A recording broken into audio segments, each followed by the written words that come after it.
纽约市长埃里克·亚当斯近日在公开发言中批评民主党，指出该党已经从与人民对话变成了对人民越教。他认为，这种与基层民众脱节的沟通方式是民主党逐渐失去部分选民支持的重要原因之一。亚当斯强调，民主党需要重新关注人民的真实需求，并以务实的方式解决他们面临的问题，而不是一味地推行理想化的政策目标。他的这番言论引发了广泛讨论，成为近期政治热点之一。Democrats, you lost. You got your butts whipped. Own it, live with it, accept it. I don't even know what the Democratic Party is at this particular moment. They don't seem to have a real sense of direction at this point.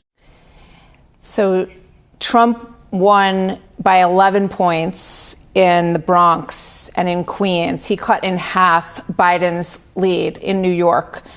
What do you say to what these individuals are saying? Do you agree with them? Wholeheartedly. That we stopped speaking to people, we started speaking at people. I think I like to say it's a cryptocurrency moment. You know, when I first started, said I was going to invest in cryptocurrency, people laughed at me. Who's laughing now? And when I first got elected in 2022, I told the party it's public safety. People are tired of the revolving door where people are constantly committing violent crimes and back on our streets. We ignored it. I talked about the affordability issue. I talked about the migrants and asylum seeker issue. I mean, Iowa caucus showed that is one of the top issues. Not hearing the people and you engaging in dialogue while individuals are fearful of affordability, losing their home, the future of their children, and you having these intellectual conversations, and people are like saying, what the hell are you talking about? I'm hurting, and you're asking, is Donald Trump Hitler or not? It's just not talking to the real needs of people. So you have been strong on those issues. I look back at the things that you were saying over the years. Obviously, you spent decades as a New York City police officer, but when you came into office, you were asked on ABC if you were concerned that being a sanctuary city was going to create a magnet to New York. And here's what you said. Not at all. This city has always been a sanctuary city, and we've always managed those who wanted to come to New York City to pursue the American dream. But now, you know, people see Tren de Aragua in Times Square. They see gang members and criminals who are getting arrested and getting released, put back out on the street. $6.6 billion on migrants in New York City. People complain that the city is dirty. What do you say to those who say that your turn on this, and you're sitting down with Tom Homan last week and talking about making a safer New York, came too late? Well, and this is why this is so important, to be able to not have a bumper sticker understanding of a policy and a person's belief, but engaging in real conversations, which we don't do that much often anymore. Sanctuary city is totally different from a man-made crisis that we saw. This is what sanctuary city states. If you're in this city and you are paying taxes, you buy a loaf of bread, you pay taxes, those are your tax dollars. You have a right to the services of the city. You have a right to the police officers. You should not be fearful to put your children in school and get health care. That's what a sanctuary city is. What a sanctuary city is not is having an unsecure border and allowing gang members to come in, paroling people into the country where you're telling them you can't work for 6 months or a year and you have to be dependent on the local cities to take care of you. We're saying that as a sanctuary city, if you're here and you are participating legally, you are provided the services as you start your pathway to get citizenship or legal status. That has always been what took place in this city, but it is not a safe haven for those who are committing criminal acts or trying to harm migrants, asylum seekers, and other New Yorkers. Well, you see what Tren de Aragua is doing in Aurora, Colorado, torturing 15 people, taking over at least a couple of apartment buildings there. You know, what do you say to the people of your city who feel like this is out of control? You've got 11% of the Manhattan hotel rooms are occupied right now by migrants. And a lot of people out there, despite what you say about the situation, think that you let it go too far. And listen, they were angry. And many of them were angry because they didn't understand. They said, Eric, what are you doing? Why are you allowing these buses to come in? Hey, I can't stop them from coming in. That's against federal law. Well, why don't you let them work like all immigrants have done and found their way? Federal government told me, Eric, you can't allow them to work. You know what, Eric? You can't even allow them to volunteer to clean the streets, remove graffiti, and give them a stipend. That's against federal law.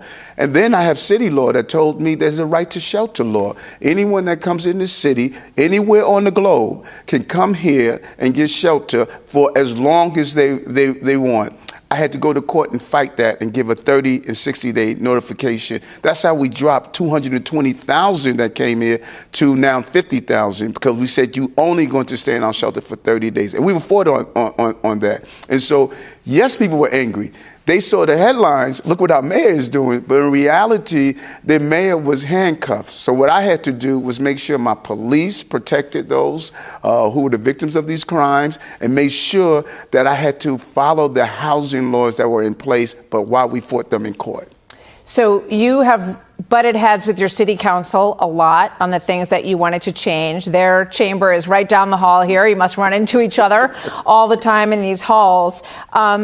Other mayors are taking a different tack. Brandon Johnson in Chicago and the mayor of Boston saying, we will not bend or break to the Trump mass deportation rule. This is what people in the city council meeting, these are residents in Chicago. Here's what they're saying about their mayor's stance on this. Watch this. You caused all this money to go to illegal immigrants. We want a forensic audit of the money that was spent on illegal immigration. Can you do the job, Mr. Brandon Johnson? And it's looking like you can't do the job. We need to start voting different in these cities like New York and Chicago. That last voice, we have to start voting differently in these cities like New York and Chicago. Do you see a movement happening in cities when you look at what happened in the election? And are these voices going to change these blue cities potentially into red ones?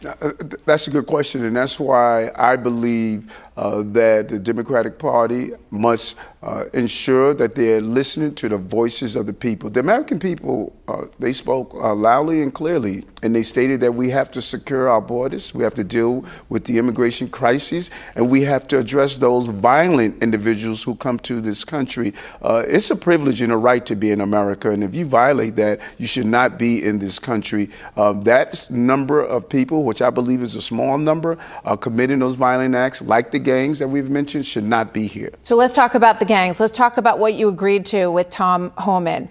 Violent criminals will be deported under the Trump mass deportation. What constitutes a violent criminal? Is that someone who is accused, someone who has been convicted, someone who wears gang tattoos? You know, where do you draw the line? Did you make that line with him? No, we did not. I thought our conversation was a great conversation. Tom and I both sat down, and we both agree on violent individuals should not remain in our country. We have laws here in the city on how that could be handled. My legal team is going to sit down with his legal team to make the determination if an executive order can change that. One of the things he would like to have is that's access to Rikers Island. That's the jail in our city. The law that was passed under the previous administration said that no ICE officer can be in any governmental building. There are exceptions to that. We're looking at those exceptions. That's my core issue. I've said it prior to the election. We can't allow people to come into the country or the city committing violent acts. And those numbers who are doing it, we need to address that. And I'm happy to have a partner in Tom to see how do we address that in a real way. So are gang tattoos that are TDA enough to get someone removed in that first group? No, it's not. No, it's not. And because we got to also ensure that we're not violating the laws of our land. And the mere fact someone is wearing a gang tattoo, which is an identifiable marker of this gang, is not enough to say, okay, you have a gang tattoo, now you must be removed. But what we should be doing at our border, we could be making that determination. Are we going to allow you to come in? We're allowing people to come in. Think about this for a moment. We're allowing people to come in without a sponsor, without any employment, and we're telling them, you can't work. So what are they going to do? We're creating a pipeline of criminality by creating these terrible criteria. Are you going to find a way through executive orders to allow ICE to function in this city, to carry out deportations? We're going to allow them to, the areas where we can allow them to do. Right now, I could allow ICE to come on into Rikers Island, anything but for deportation. But allowing them access to do criminal investigation is going to help us all. But we're going to sit down with our attorneys and see what executive orders I can do to give me more power to go after those who are creating illegal acts. Now, we're going to also, I want to be very clear, we're going to also tell those who are following the law, doing the right thing, here's the pathway to participate in the citizenship and utilize the services that the taxes you are paying for allow you to utilize. So let's go back. When you started to realize that 200,000 people was too many, you said this could destroy New York City. What was the reaction that you got at the White House when you asked for help? When we saw the numbers coming in, we were getting at one time almost 8,000 a week, 16,000 every 2 weeks. I mean, we could just do the math, unsustainable. And at that time, the right to shelter, we were being sued by advocates that required us to give everyone a bed by a certain number of times. We were getting buses 2, 3 a.m. in the morning. And we reached out to the White House, 10 trips to Washington, D.C., asking them for help in securing the border and stopping this flow. I went down to El Paso and also went down to the Darien Gap, and I saw the flow and the threat that we were receiving. We didn't get the support.